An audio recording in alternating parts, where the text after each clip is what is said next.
Today, we're going to give you the 3 things you have to have in order to be able to do what you value or have what you value. You have to have these 3 things in order to get them. They're basically the currencies that you purchase your values with. It's good. Now, currency people think of as money, but the 3 things are this, and then we'll break them down and we'll break how you can get them. Yeah. Because that's the thing that people are going to be like, oh yeah, those things would be great to have, but how do we get them? We're also going to break down exactly how to get these 3 things so that you can purchase what you value. Number 1, time. You need time to do what you value. Number 2, money. You have to have money to physically purchase or fund what you value. And number 3, I think this one's the hidden one, because people know about time and money. They say time is money. Not true.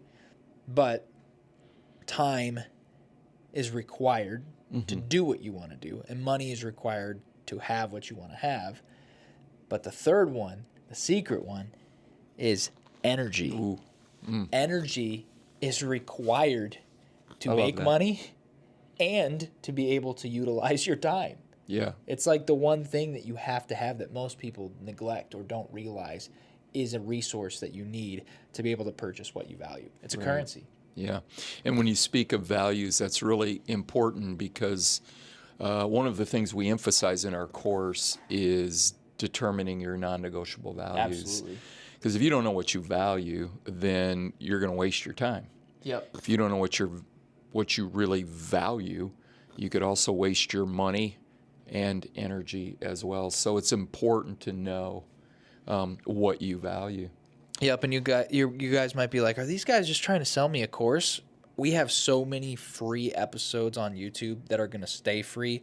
We've mentioned the course maybe a handful of times, but we created it to go deeper. It's not required. We're going to give you free value anyway, but if it is something that you're interested in, there's a link in the description that you can click and check it out because it helps you get exactly. If you followed the show for any period of time, there's 5 key areas in your life that you have to have firing on all cylinders in order to actually be successful and actually enjoy your life. And those 5 things are outlined. So to learn more about the course, you can click the link below. Otherwise, just keep watching this episode and you're going to get a tremendous amount of value that people literally pay rich to get. Yeah. Yeah. And you'll get it for free. Exactly. And this is sincere. All we want to do is help people. Yep. We want to help you. So however we can do that. And I love the fact that you've identified 3 areas that you need in your life to be able to, to be able to pursue and go after that non-negotiable of value. A quick example of that is health and fitness is a non-negotiable value for me. And so I recently signed up for an Ironman, 70.3. It's kind of a half of an Ironman. That's wild. It really is wild. I mean, wild. I have thought about it a couple of times since signing up for it. Like, did I really do this? But this man is 68 years old. Yeah. I'm nowhere near as conditioned as him. But that value system came into play. But what I was going to say about time is I looked at it and I thought, okay, there's a lot of time I have to put into this. Yeah. You're not, I'm not at the stage of my life where I can just go do it. So I almost had to look at it and go, okay, how many hours a week am I going to have to commit to this? And then where do I get that time? Because I'm a full-time pastor of a very successful church. I have multiple businesses, and I love people, and I love hanging out, and I have a family and kids, and I enjoy social life. So where's my time coming from here? And you're a podcaster. I'm a podcaster and author, course creator. Yeah, and life and leadership coach, right? Absolutely, yeah. So time. The best of the best. So let's talk about. You want to start with time? Time, yeah. It's the one thing that life is made out of. It's what life is made out of. That's why people say, what are you going to do in your lifetime? because literally it's your lifetime. That's the thing that your life is made out of. And the other things help you utilize it to the best of your ability, basically. The time is the resource that is limited. And it's the one thing that I feel like we have the most of.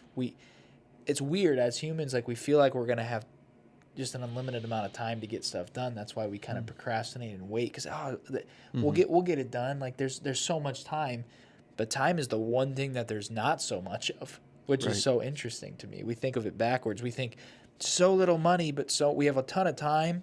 We can waste our time, but we don't have a lot of money. We need to pinch our pennies or budget or whatever. It's like we focus so much on our money, which, funny enough, money's unlimited. You can go make it, but you can't make time.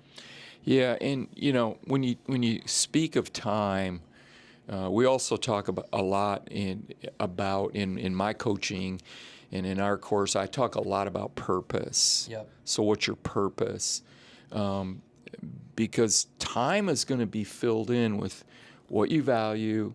It's going to be filled in with what is your purpose in life. That's what's going to fill that time. So if your time is being distracted from, taken from by things that aren't really on your list Of values. of value and purpose, then that's where I think the word regret comes in.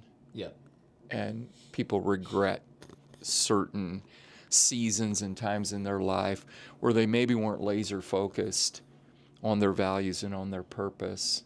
And we hear it all the time in the corporate world, in C-suite coaching. I hear all the time is that time is more valuable than money because money's something that's already been, it's already happened in their life. A lot of the people that that I know, that I coach, that I work with, that you work with, money's not really their issue anymore. But time is a huge one, and they talk about it over and over and over again. Yep. And one of the questions I always like to ask, because that's my job, is to be a professional question asker, is, well, if you had the time, how much time would you need, and what would you do in that space of time? I always ask that. What would you do with that time?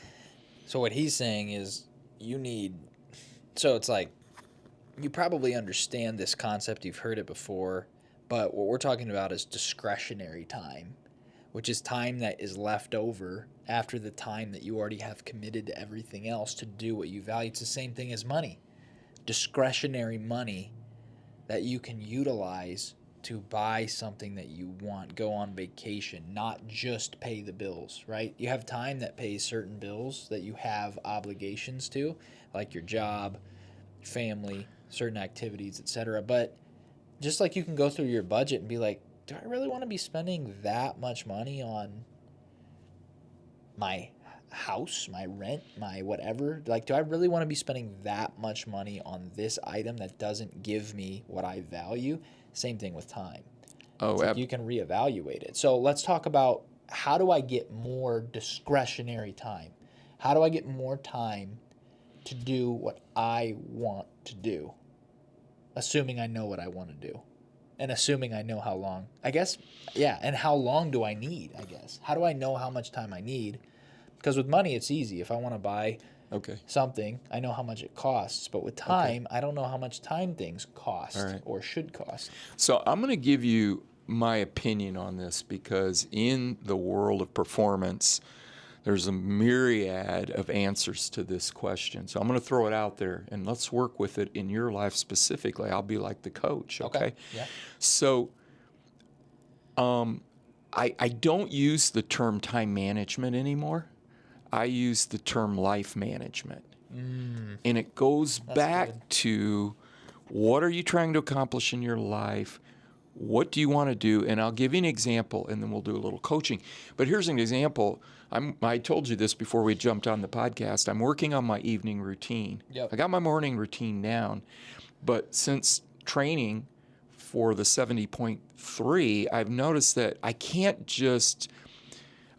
do the same things I was doing in the evening, which may be, Netflix or just Prime and whatever, social media, because I have to be prepared for the next day. Yeah. Because so much of my time is in training, so much of my time is in my businesses, my work, my ministry, that I have to utilize that specifically. Why? Not just for time management's sake, but for life management's sake. Because I want, in 2025, I want to do some pretty aggressive physical events for me. I want to do some things in the area of speaking. I shared with you that I'm speaking more than I ever have. I'm 68 and I'm doing more speaking on a regular basis than I ever have in my life. Wow. So there has to be study and preparation time. So I'm thinking about not so much where's my time going as much as where's my life going. My life's going towards health and fitness. My life is going towards a gift of mine, which is public speaking. My time's going towards my kids and my grandkids. So it's not about my time management, about my life management. That's incredible. So the time is your life, Yes. essentially, because that's what life is made up of, is time, because you only have a limited amount of it. And at the end of your lifetime, that's it. It's a great way. Other than eternal life. That's true. That's but true. on this earth. On earth. On this time. On earth. Yeah. So having more discretionary time, the key is to determine what you do value, what you don't value, and make sure that it's not really it's interesting. Everybody wants discretionary, meaning they can use it for whatever they want, or it's like left over. But I've found a lot of times when people have discretionary time, they waste it because it's not set aside for something that they want. It's just open. Same with money. If you have discretionary money, the mall will tell you how to spend it. Exactly right.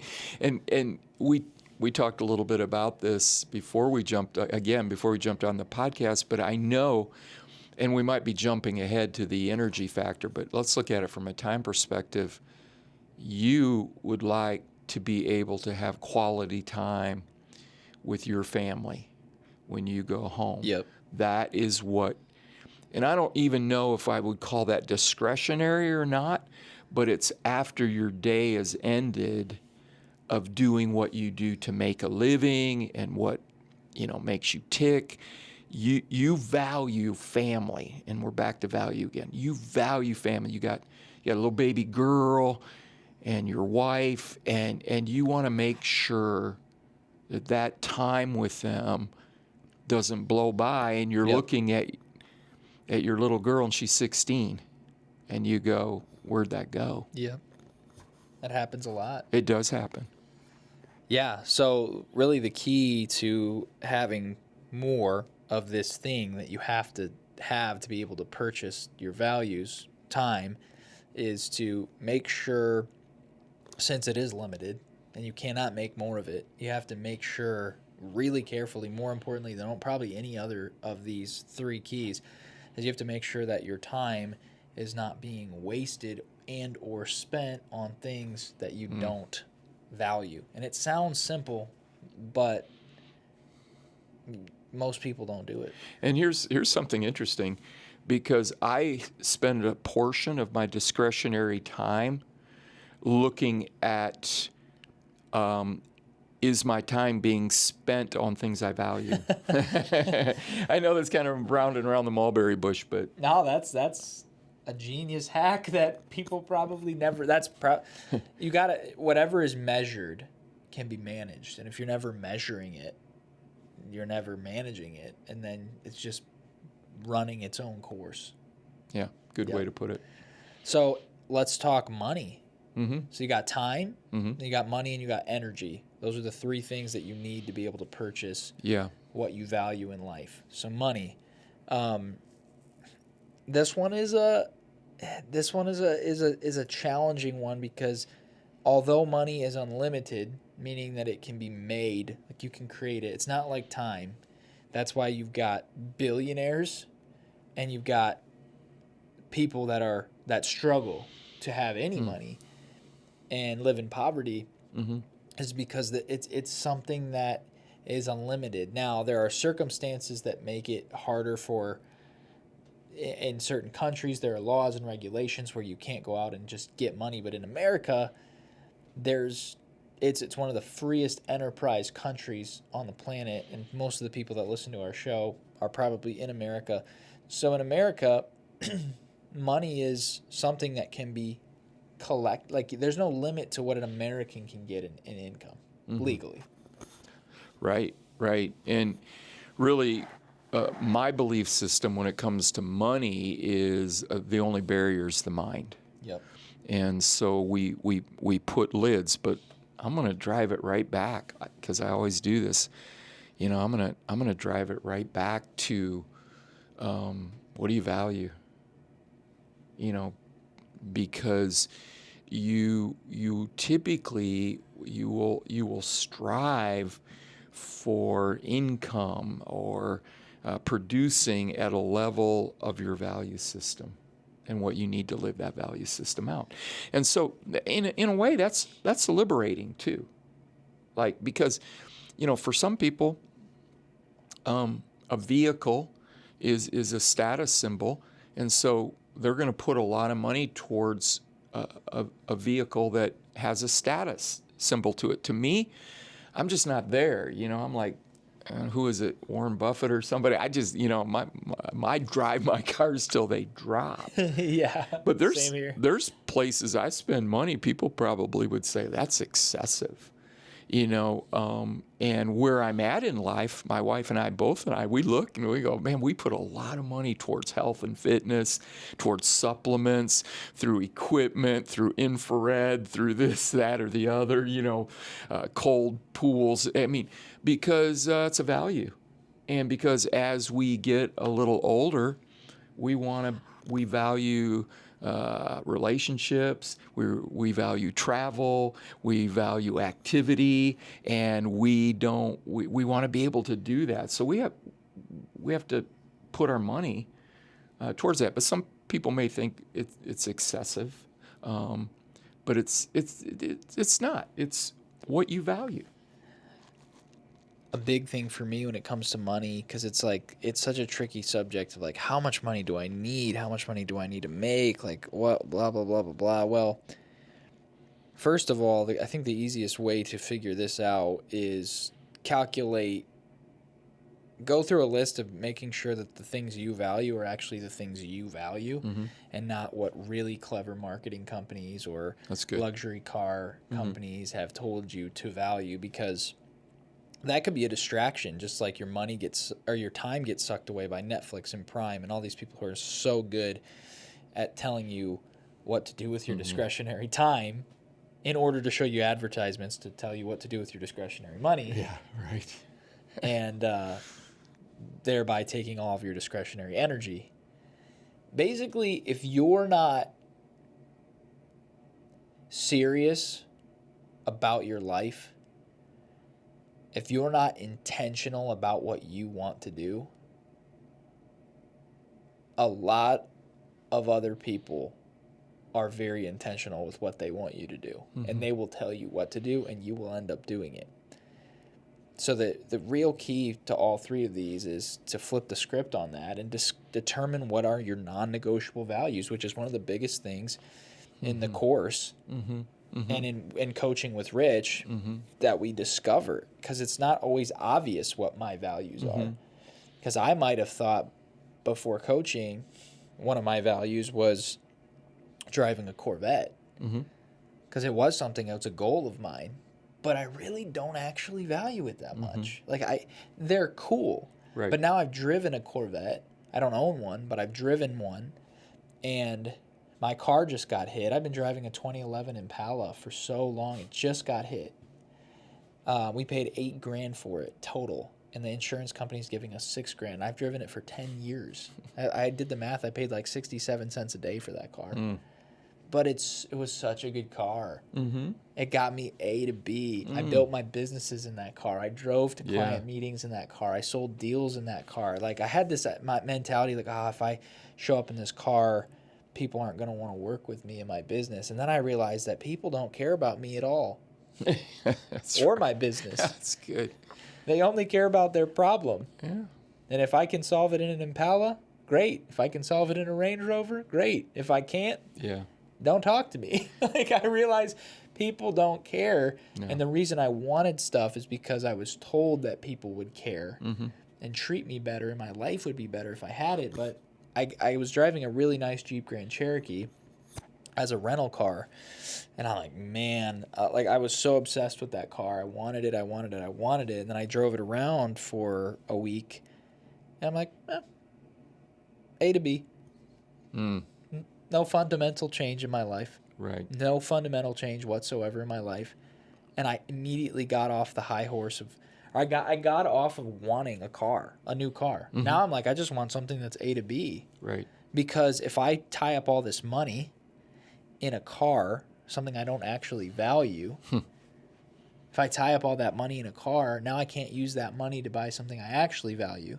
Then I realize there's things that I really, truly value, and the more money I have not tied up in a vehicle, I can use to take my family on trips. I can use to invest in businesses. I can use to sit here and do a podcast with you right now, because I don't have to go out and strive and kill myself I have more discretionary time because I have more discretionary money.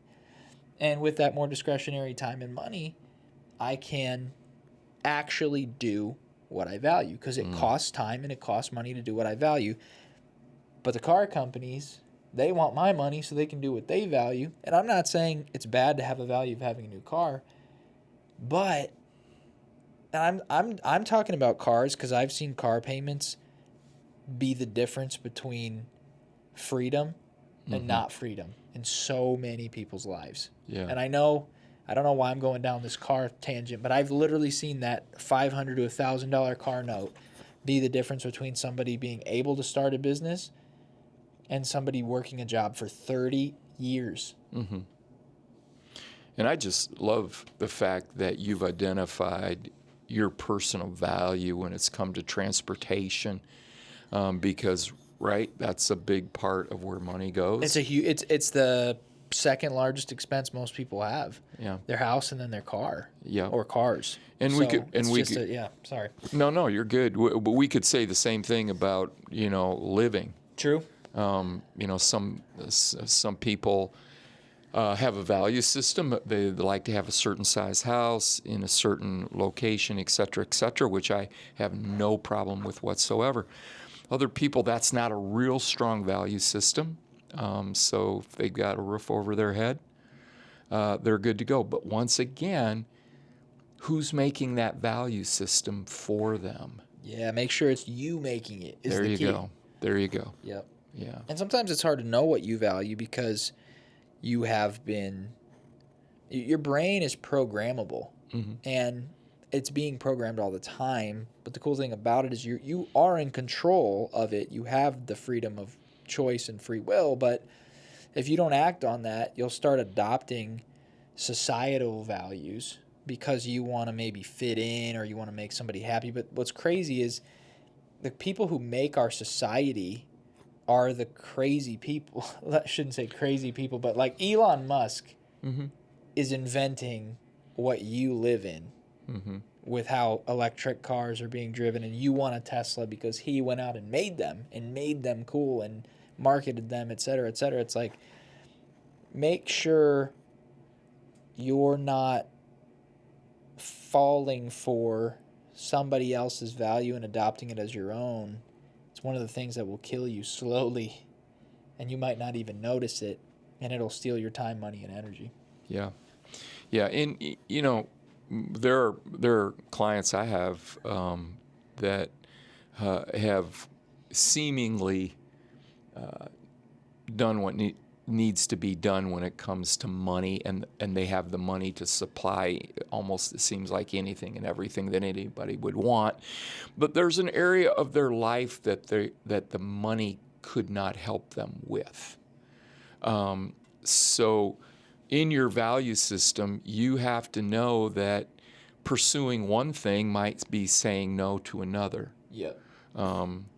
I have a client that takes some really cool trips and travels, and that's his value system. He was raised with the value system. His parents took a lot of international trips, and he takes 2 to 3 trips a year, and there's a lot of money invested in it. But he's made that value decision and wants that for his kids, but he recognizes those expenditures he'll have to maybe sacrifice, not necessarily sacrifice, but maybe that money's going to go towards trips because that's where his value is, so it's not going to go where it might elsewhere go. Yep, 100%. And then, so really the key is the question isn't how much money do you need. The question is how much does what you value cost? And Yep. is what you value really what you value? Because a lot of times you'll find that what you truly value doesn't cost nearly as much money as you thought it did.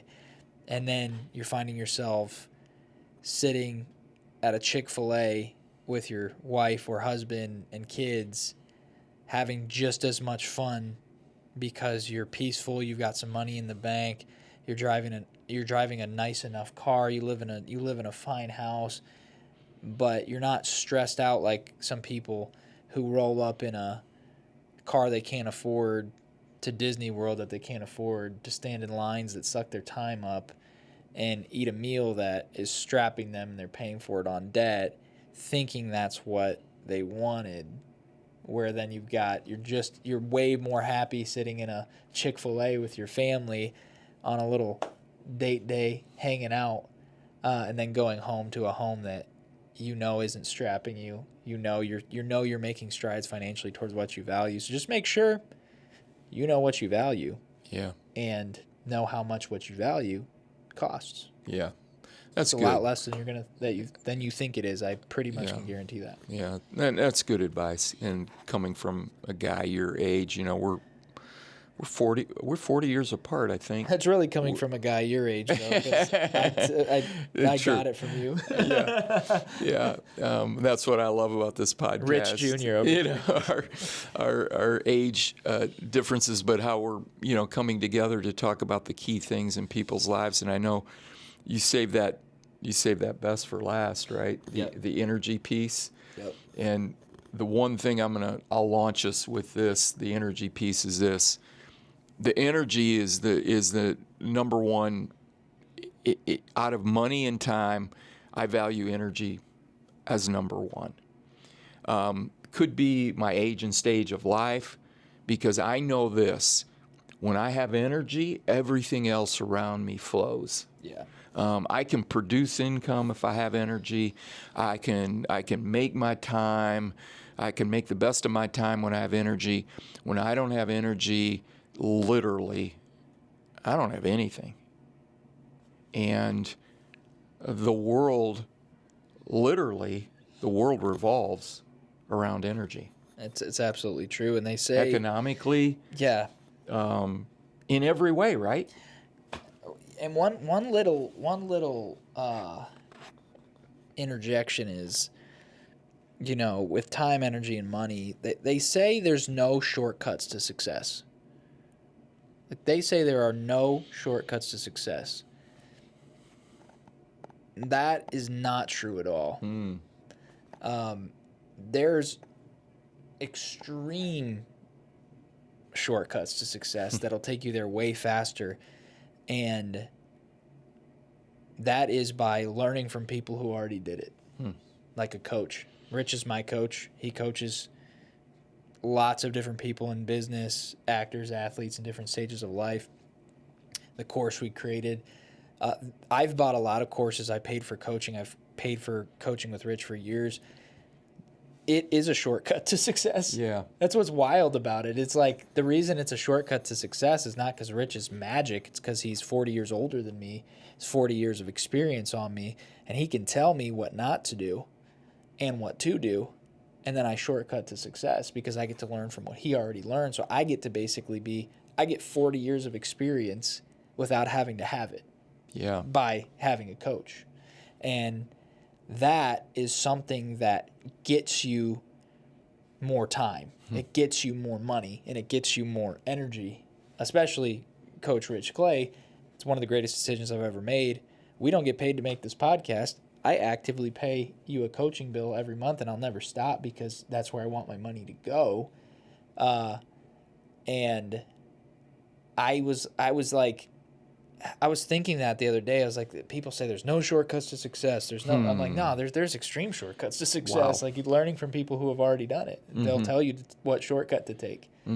So, Yeah, and just I'll throw this out. If you look at the top coaches in the NFL, they always talk about the coaching tree, and that means there was an assistant under a great coach who is now a great coach, and they will all tell you that it was in a way it was a shortcut to success because they could learn from the great, which compressed their time to get to a head coaching position. So absolutely. I totally agree with that. So energy is the last and probably most underrated form of currency that you need to be able to purchase your values. And there's a lot of 68-year-olds, 70-year-olds, and beyond, even 50-year-olds that I know that don't have enough energy to even hang out with their families, go on walks, go on trips. And what's so interesting is they might even have money, and they definitely have discretionary time, but they don't have the energy. They have ailments, they have diseases, they have injuries, they have things that they didn't take care of their bodies well over years, and it's something you can avoid. Clearly, and it's something you have to avoid before you get to there. And you can also improve if you're in those scenarios too and get better. But you gotta have energy, and most people overlook that. Even when they're young fathers come home after hard days at work, and they, crack open a beer or something. So they throw up the recliner, turn on the TV, and say, "Hey kids, don't bother me. I just gotta unwind. I gotta shut my brain off." And it makes me so sad because those kids want your brain on. They want you. They want you. They want that time with you. And I love what you're saying, Joey, because they can't wait for you to come home. Tell you there's a lot of kids that grew up and where they saw their dad at night was in the lazy boy recliner until they went to bed. And that's not a put down on anybody. I really am not putting that down. But I wonder where that draw of energy, what was sucking all that energy? Was it the job? Was it the bad food that we are sold every day in our society? This toxic, poison, high carbohydrate, sugar infested food that changes, just little changes at a time can change your energy level. I didn't change overnight. It was little by little by little, replacing certain foods for better foods that I began to notice I've got more energy. It's a long game. It is. And energy, I'm on the journey right now. It's contagious. Once you get a taste of it, you want more. You said, what is that makes those young dads? I can speak to it right now because I'm a young dad. And I have a lazy boy at home. I love it. And I've been inclined to recline too many times. But I've been recently declining the recline because you're on a roll, I want my time. Yeah. And my daughter wants my time. And my wife wanted to play a board game last night. And we both actually had energy, but our daughter's not feeling well. So she took our time. But that's okay. You know, that's not long term. Sure. But I know the answer. There's only one. Yes, your job can stress you out. It can take your energy. But it's food. There's nothing else. I know bad fuel. there's nothing else It's just food. I know yes, your energy can be drained from people, from your job, from all that, but the thing about going home is if your energy was drained from all that stuff, going home and being with your family and playing with people, playing with your kids and hanging out with your wife and being there, that's the thing that replenishes your energy for you to be able to go back the next day. It's why you go to work in the first place. But food is the secret. It's the problem, because what food does is, even if you work at a job you hate, you can at least medicate on lunch, and then you can medicate on dinner, and you can medicate on a big breakfast. You get enough medication points, dopamine hits of food throughout the day that you can pretty much survive. Problem is that when you're doing that, you're actually robbing yourself of the energy it would take for you to get out of that job. And it's food. It's just the food. I know, because I've been there. And yeah, sure, there are potentially other things, but there's nothing as big as that, because we're talking about energy here, right? That comes from one place, physically. It comes from food. Yeah. It comes from nutrition. Can exercising give you more energy? Give you more energy? I don't know, but it can help you have more discretionary regulated energy because you're stronger, right? So that Right. just means you can move more and last Right. longer throughout the day because you have more leverage, literally. You still have to feed them. But you can't get muscles without You got to feed them. you can't get You gotta muscles fuel. without food, right? You can't get it without nutrition. So we're talking about energy here. There's one source of energy for humans. Yeah. There's only one. Physical energy. Spiritual energy, different. Right. That source is Oh yeah, God. But even emotional energy. Yeah. Yeah, there's different sources. You're right, but you're right. Physically, yeah, we gotta put the right things yeah, in our body, and that's where it starts. So we can start there, and then the other sources of spiritual and emotional. There's food for that too. absolutely. What you feed your spirit. Man does not live on bread alone, but on every word that comes from the mouth of the Father. Boom. Right? I mean, so But Jesus ate. right? He fasted, but he ate He did. as a man in his Yeah. physical body. He did. And I think we're seeing a lot of that in our world today, is that, there are things that you hear it in the news all the time. There are things that are still on our shelves here in America that have been outlawed in other countries because they're toxic. Yep. And they're not producing, even in the world that we're living in today, is that people's lifespans are increasing, but not the quality of life. Right. Yeah, it's like you're getting to live longer to experience more pain, which is crazy. It's like torture. Why? I don't know. And I think that's what we're talking about is energy is the currency to have a quality life. It is. And if your energy broke, your life will be qualityless. You'll have no quality of life. That's what they say. You have no quality of life. Right. Having no quality of life literally just means you don't have energy. Because you can actually be poor, like financially broke, and you can, usually if you're broke, you have a lot of time.